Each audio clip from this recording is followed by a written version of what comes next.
Welcome. नमस्ते। बैठिए। Thank you sir. सबसे पहले तो आप अपना नाम और अपने डिस्ट्रिक्ट का नाम बताए बिना एक संक्षिप्त परिचय दीजिए। अच्छा, सर मैंने 10th और 12th सेंट्रल एकेडमी स्कूल से किया है। फिर ग्रेजुएशन में मैंने बीकॉम किया है। फिर मैंने एमए किया है पॉलिटिकल साइंस में माणिक्यलाल वर्मा कॉलेज से, और बीकॉम और एमए दोनों ही एमडीएस यूनिवर्सिटी से। एमडीएस से किया है। 2021 का इंटरव्यू आपने दिया, यस उसमें कितने मार्क्स थे आपके? सर 55। 55 नंबर उसमें थे। यस। एमडीएस का पूरा नाम क्या है? महर्षि दयानंद सरस्वती यूनिवर्सिटी। क्या संदेश था स्वामी दयानंद सरस्वती का? सर मेन सर 4S वाले संदेश थे, स्वदेशी, स्वभाषा, स्वधर्म, स्वराज। क्या पहले व्यक्ति थे जिन्होंने स्वराज की बात की थी? Yes sir. उनका एक प्रसिद्ध स्टेटमेंट था कि बेहतरीन से बेहतरीन विदेशी शासन की तुलना में खराब से खराब स्वदेशी शासन कई गुना बेहतर होता है। यस ये बात उन्होंने उस समय क्यों कही? सर क्योंकि ब्रिटिश रूल हमारे यहाँ पर चल रहा था और वो बहुत ज़्यादा एक्सप्लॉयटेशन हो रहा था इंडियन पीपल का, हर कॉन्टेक्स्ट में, सोशली, इकोनॉमिकली। तो इसीलिए अगर सेल्फ गवर्नेंस होगी तो हमारे यहाँ के लोग यहाँ के कंडीशंस को बेटर समझ पाएंगे और अच्छे से डिसीजन लोगों के फेवर में ले पाएंगे। ठीक है। आपका एमए पॉलिटिकल साइंस भी रहा है। Yes sir. भारत ने हिंद महासागर को लेकर के कौन सी पॉलिसीज बनाई है? सर सागर पॉलिसी थी और अब उसको अपग्रेड करके महासागर पॉलिसी कर दी है। सागर का पूरा नाम क्या था?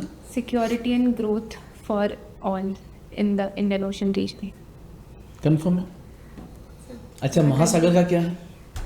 सर इसमें मैरीटाइम एस्पेक्ट पे एक जोर दिया था। ठीक है। भारत के साउथ में जो हिंद महासागर है, यस। इसका भारत के लिए क्या महत्व है? सर सबसे इम्पोर्टेंट तो एक ट्रेड रूट हमको प्रोवाइड करता ही है। उसके अलावा सर चाइना के प्रेजेंस को रोकने में भी हेल्प करता है। सर मेन तो यही है। अगर आपको भारत का राजदूत बना के भेजा जाए तो किस देश में जाना आप पसंद करेंगी? सर सबसे पहले मेरी कोशिश तो साउथ एशियन नेबर्स में ही रहेगी, क्योंकि जनरली उनसे हमारे रिलेशंस अच्छे नहीं हैं, तो उनसे रिलेशंस इम्प्रूव करने के लिए। मतलब जिससे रिलेशन अच्छे नहीं है उसमें से जो सबसे खराब रिलेशन है वहाँ आप जाना चाहोगे? Yes sir. क्योंकि पाकिस्तान? सर पाकिस्तान तो अभी वाले कॉन्टेक्स्ट में नहीं जाना प्रेफर करेंगे। नहीं, आज के 1.5 साल बाद भेजा जाए तो? सर भारत पाकिस्तान संबंधों को बेहतर करने के लिए आपके हिसाब से क्या प्रयास होने चाहिए? Yes sir. सर सबसे पहले तो जो कश्मीर वाला रीजन है हमें उसको डेवलप करना चाहिए और एक टेररिज्म के लिए ग्लोबल कंसेंसस बनाने चाहिए। और सर फिर पीपल टू पीपल कांटेक्ट बढ़ानी चाहिए और सर कोशिश करनी चाहिए, मतलब डिप्लोमेटिक। क्या हमने ये जो आपने बताया वो प्रयास नहीं किए हैं? सर कि बट सर जैसे पाकिस्तान एक रोग स्टेट है और वहाँ पर मिलिट्री रूल ज़्यादा रहता है और रिलीजन का भी इन्फ्लुएंस है, तो इसलिए शायद ये चीज़ें सक्सेसफुल नहीं हुई है। और अच्छा, भारत और पाकिस्तान में अंतर क्या है? सर अगर देखा जाए पॉलिटिकली एक सर अगर सोसाइटी में देखें तो वहाँ पर रिलीजन का ज़्यादा इन्फ्लुएंस है। पॉलिटिकली देखा जाए तो वहाँ पर मिलिट्री रूल ज़्यादा चलता है। प्लस इकोनॉमी की साइज में पाकिस्तान छोटा है। एग्रीकल्चर बेस्ड उनकी इकोनॉमी है, जैसे हमारे मेरे हिसाब से तो आपको एक के अंदर बताना चाहिए था कि सर पाकिस्तान का अस्तित्व मात्र 1947 से है, भारत का अस्तित्व हजारों वर्ष पुराना है सर। यस। भारत पाकिस्तान तो 47 से है, भारत का हजारों वर्ष पुराना अस्तित्व है। वो हमारी होड़ कभी भी सामाजिक, आर्थिक और सांस्कृतिक क्षेत्र में नहीं कर पाएगा। वो जब जब इतिहास पढ़ेगा, जब जब आर्थिक बात करेगा, तब तो उसे भारत का नाम लेना पड़ेगा। Yes sir. ये सबसे बड़ा डिफरेंस है सर, है ना? Yes madam. ये आप एकदम कॉमर्स से फिर आपने पोस्ट ग्रेजुएशन में एमए पॉलिटिकल साइंस, ऐसा क्यों? ग्रेजुएशन के लास्ट ईयर से लगा कि प्रिपरेशन करनी चाहिए सिविल सर्विसेज की। फिर एकदम से लग रहा था कि कैसे प्रिपेयर होगा, तो फिर एक बार एमए कर लिया और साथ के साथ पढ़ाई भी स्टार्ट करेंगे। और पॉलिटिकल साइंस में इंटरेस्ट भी था। ये टैक्सेस होते हैं, एक तो होता है इनकम टैक्स और एक जीएसटी, क्या अंतर है इसमें? Ma'am income tax direct tax होता है जो इनकम पे लगता है, और जिस पे टैक्स लगता है और जो लेवी कर जिसको जाकर वो सेम ही पर्सन होता है। Indirect taxes goods and services पे लगते हैं और वो हम पहले शॉपकीपर को देते हैं, फिर वो गवर्नमेंट पे जाते हैं। कॉरपोरेट सेक्टर क्या है? कॉरपोरेट सेक्टर बिजनेस सेक्टर है जो कि प्रॉफिट अर्निंग के लिए काम करता है। क्या कॉर्पोरेट गवर्नेंस इस पर अपना नियंत्रण रखती है? Yes ma'am. तो सेबी के काम बताओ मुझे। सबसे मेन काम तो है इन्वेस्टर्स को प्रोटेक्ट करना है और शेयर मार्केट का रेगुलेशन करना है। एक आपके कॉमर्स में टाइम मैनेजमेंट बहुत अवधारणा चलती है। आप अपने ऊपर मुझे सुबह से शाम तक के अपनी ऐसा निर्धारण करें इसमें आपका टाइम टू टाइम एक मैनेजमेंट के रूप में दिखाई दे। अच्छा, जैसे मैम मैं सुबह मॉर्निंग में 6 बजे उठ जाती हूँ, फिर उसके बाद आधा घंटा एक्सरसाइज करके थोड़ा घर का काम होता है। अब जब घर का काम करती हूँ तो साथ में कुछ वीडियोस वगैरह सुन लेती हूँ इंटरव्यू प्रिपरेशन या इसके रिगार्डिंग। फिर उसके बाद बेसिक काम करके फिर मैम पढ़ाई स्टार्ट हो जाती है। फिर 2 घंटे मैं अपना मेंस की पढ़ाई करती हूँ, फिर लंच ब्रेक होता है, फिर 2 घंटा इंटरव्यू की पढ़ाई करती हूँ, फिर एक पावर नैप लेती हूँ। यदि आपके बीच के 2 घंटे खराब हो जाते हैं या आपको ऐसा लगता है कि चले गए, उसको कैसे आप सेट करती हैं? मैम जैसे घर में और भी बहुत सारे काम होते हैं, जैसे कभी खाना बनाना होता है या सफाई होती है, तो उस टाइम में उनकी वीडियो सुन के वो कंपनसेट कर देती हूँ जो भी मेरा लॉस होता है। और आपने पॉलिटिकल साइंस से भी एमए कर रखा है। मुझे कोई 3 पाश्चात्य विचारक और 3 भारतीय विचारकों के नाम बताइए। हाँ मैम, वेस्टर्न पॉलिटिकल थिंकर्स में तो प्लेटो, सोक्रेटिस, जॉन रॉल्स। और इंडियन में कौटिल्य, औरबिंदो, गांधी जी। कौटिल्य की एक प्रसिद्ध रचना है अर्थशास्त्र। ठीक है सर। ये ओटीटी का नाम सुना होगा आपने। अभी सुप्रीम कोर्ट का डिसीजन आया ओटीटी को लेकर इसके लिए मैं अवेयर कि उसने बोला हुआ है कि ओटीटी प्लेटफॉर्म है वो अश्लीलता को फैलाते हैं, तो इनको रेगुलेट करने का प्रावधान और कड़े करने चाहिए। भारतीय संविधान का कौन सा अनुच्छेद आप देखोगे अगर इसके साथ हम जोड़ें कि अगर ओटीटी प्लेटफॉर्म्स अगर अश्लीलता को फैला रहे हैं तो भारतीय संविधान का कौन सा अनुच्छेद इसके साथ आप जोड़ पाओगे? सर एक तो फंडामेंटल ड्यूटीज की। फंडामेंटल ड्यूटीज़ तो नागरिकों के लिए हैं। सर अभी तो याद नहीं कर पा रही। कायरो डिक्लेरेशन का नाम सुना है भैया आपने? सॉरी सर, अब नहीं। इजराइल और फिलिस्तीन के बीच जो विवाद है उसको कैसे देखते हैं उसे? सर अभी इंडिया का जो पर्सपेक्टिव है वो अभी डीहाइफनेशन की पॉलिसी हो गई है। क्या है डीहाइफनेशन की पॉलिसी? कि इंडिया और पाकिस्तान को दोनों को separate. Pakistan sorry India and Palestine, sorry Israel and Palestine को हम अलग अलग कॉन्टेक्स्ट में देखें। पहले ऐसी पॉलिसी होती थी कि अगर एक कंट्री के लिए हम कुछ सोच रहे हैं तो सेम पॉलिसी दूसरे पे भी अप्लाई होती थी। अब हम दोनों को अलग करके देखते हैं, मतलब एक के साथ अगर डिप्लोमेटिक रिलेशन है तो दूसरे के साथ उसको अलग कॉन्टेक्स्ट में। अगर आपको भारत का राजदूत बना के भेजा जाए और जो भारत और पाकिस्तान के बीच में तनाव उत्पन्न हो रहा है तो किन किन देशों को आप भारत के साथ जोड़ने का प्रयास करोगे और क्यों? सर सबसे पहले तो यूएसए को ही। क्यों यूएसए को क्यों? सर एक यूएसए की ग्लोबल पावर भी है, प्लस टेररिज्म के लिए, क्योंकि यूएसए के जो वर्ल्ड की जो ऑर्गेनाइजेशन है उसमें यूएसए का से है, तो उसके लिए हम कर सकते हैं। साथ के साथ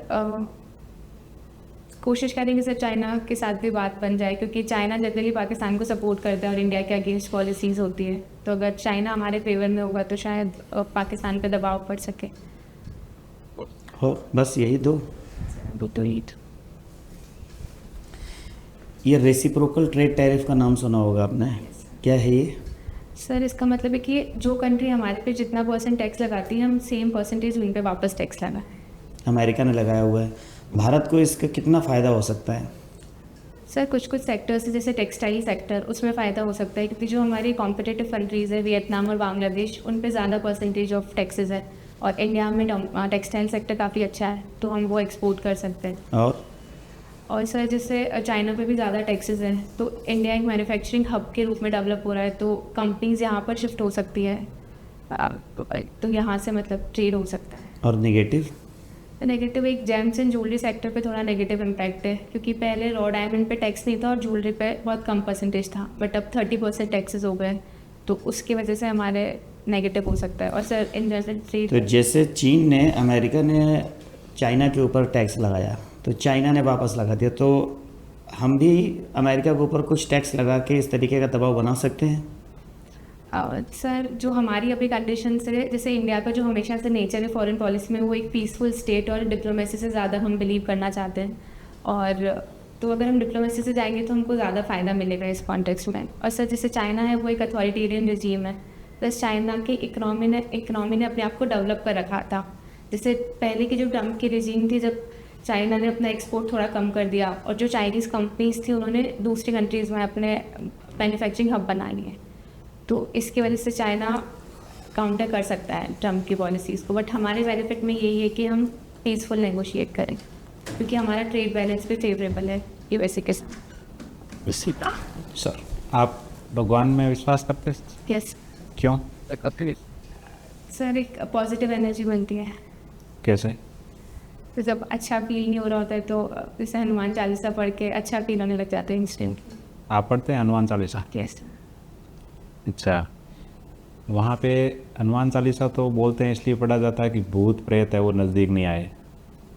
सिर्फ बहुत सारे कॉन्टेक्स्ट है सर, क्योंकि जैसे हर एक चौपाई में ही अलग मीनिंग होता है, बस वो एक स्पेसिफिक कॉन्टेक्स्ट है भूत प्रेत का। भूत प्रेत में विश्वास करते हैं? सर नेगेटिव एनर्जी में बिलीव करती हूँ कि जैसे आपने हाथ पे भी इसलिए शायद बांध रखा होगा भूत विश्वास कोई नज़दीक नहीं आए, अनसर्टेनिटी है, इसीलिए बांध रखा है। आपने बांधा है, मम्मी ने बांधा? सर मम्मी ने ही बोला था, बट मैं नेगेटिव एनर्जी में तो बिलीव करती हूँ। ठीक। भूत प्रेत में विश्वास करते हो? सर ऐसे कभी देखा नहीं है, बट नेगेटिव एनर्जी होती है कि वाइब्रेशंस और मतलब भगवान को नहीं देखा विश्वास करते हैं, भूत प्रेत को नहीं देखा विश्वास करते हैं। सर बस मेनली एनर्जीज का ही डिफरेंस लगता है। अच्छा, आप एसडीएम जब बन जाएंगे तो कौन सी ऐसी चीज़ें हैं अंधविश्वास, उनको दूर करना चाहेंगे? सर सबसे पहले तो जो हमारे यहाँ की प्रथाएं हैं उसमें सबसे इम्पोर्टेंट डाकन प्रथा जैसे है कि गांव में अगर कुछ भी होता है तो एक विमेन पे ही ज़्यादा ब्लेम डाल देते हैं, तो उसको करते जाए, मतलब उसको ठीक करना है। दूसरा सर जैसे हमारे लोक देवताओं की बहुत मान्यता है, बट उनके साथ लोग मेडिकल ट्रीटमेंट में बिलीव नहीं करते, जैसे कुछ भी हो जाता है तो सीधा उनके पास जाते हैं। तो मतलब मैं वो बिलीव को उनको एनकरेज करूँगी, बट साथ के साथ मेडिकल हेल्प के लिए भी उनको एनकरेज करूँगी कि आप उनमें बिलीव करें, बट जहाँ ज़रूरत है वहाँ मेडिकल हेल्प। अच्छा, भारत का मैनचेस्टर किसको बोला जाता है? अहमदाबाद। और राजस्थान का? छत्तीसगढ़। क्यों? टेक्सटाइल सेक्टर है यहाँ पे प्रोमिनेंट। अच्छा, आपने ऐसे कौन से मिल गए हो जहाँ पे कपड़ा बन रहा है? सर अभी तो सिर्फ एक ही देखिए, नितिन स्पिनर्स। वहाँ पे कपड़ा बन रहा है हाँ सर। या धागा? सर स्कूल में विजिट किया था। सर दोनों ही बेसिकली बनते हैं, स्पेसिफिक आइडिया नहीं। अच्छा, बोला जाता है कि भीलवाड़ा के अंदर है कपास होती है, यस धागा बनता है, यस। लेकिन कपड़ा नहीं बनता। सर वीविंग मिल्स तो है, पॉलिस्टर, विस्कोस। और उसमें भी बहुत सारी मिल्स है वो बंद हो गई अब, क्या कारण है? सर बेसिकली अगर कंपैरिजन करें हम दूसरे स्टेट से, तो जैसे अब भिलवाड़ा का एक सबसे बड़ा नेगेटिव है कि एक्सपोर्ट की फैसिलिटी नहीं है, अभी सिर्फ ड्राई पोर्ट ही डेवलप हुआ है, कनेक्टिविटी इतनी अच्छी नहीं है। प्लस जो रीको में जो लैंड अलॉटमेंट, ड्राई पोर्ट कहाँ बना हुआ है? Sir specific location. अभी आपने बोला कि ड्राई पोर्ट की फैसिलिटी अब अवेलेबल हुई है, कहाँ बना हुआ है? देखा आपने? ड्राई कैसे, जहाज दोनों पे चलेंगे? नहीं सर, मतलब एक अलग से कॉरिडोर होगा उसके लिए, रेलवे लाइन जो नहीं, ड्राई पोर्ट बनेगा कैसे? सर मतलब अलग से एक लाइन। देखो, पोर्ट तो कौन सा होता है जहाँ आसपास पानी हो, एक जगह है वो ज़मीन का टुकड़ा हो वहाँ जहाँ पे जहाज रुक सकें, तो फिर वो ड्राई कैसे होंगे? दौरे को ऊपर चलेंगे जहाज या रोड पे चलेंगे जहाज? नहीं सर, बस इसका कॉन्टेक्स्ट ये है कि टेक्सटाइल्स को एक्सपोर्ट करने के नहीं, वो कैसे होगा, पोर्ट कैसे होगा? सॉरी सर, ऐसे ही कर पा रही। अच्छा, पोर्ट ऑफ कॉल क्या होता है? सर मैं गैस करना चाहूँगी, वहाँ पर शिप्स रिपेयर के लिए आती है टेंडर। अच्छा, जी। ये देखने में आता है कि भारत का जो ईस्टर्न हिस्सा है समुद्र का, जो बाउंड्री है, कोस्ट है, उसके ऊपर पोर्ट ज़्यादा है, यस। लेकिन वेस्टर्न पे नहीं है इतने। क्या रीज़न है इसका? सर जो ईस्टर्न कोस्ट है वो इमर्जेंट कोस्ट है जोग्राफिकल डिवीजन के हिसाब से, तो सर वहाँ पर पोर्ट आ सकते हैं, हार्बर्स भी बन सकते हैं। और जो वेस्टर्न साइड है सर वो सबमर्जेंट है। हाँ सर मैं ये उल्टा बता रहे हो? ये सर उल्टा बता दिया। हाँ सर। तो प्रथम चरण आपका यही समाप्त होता है।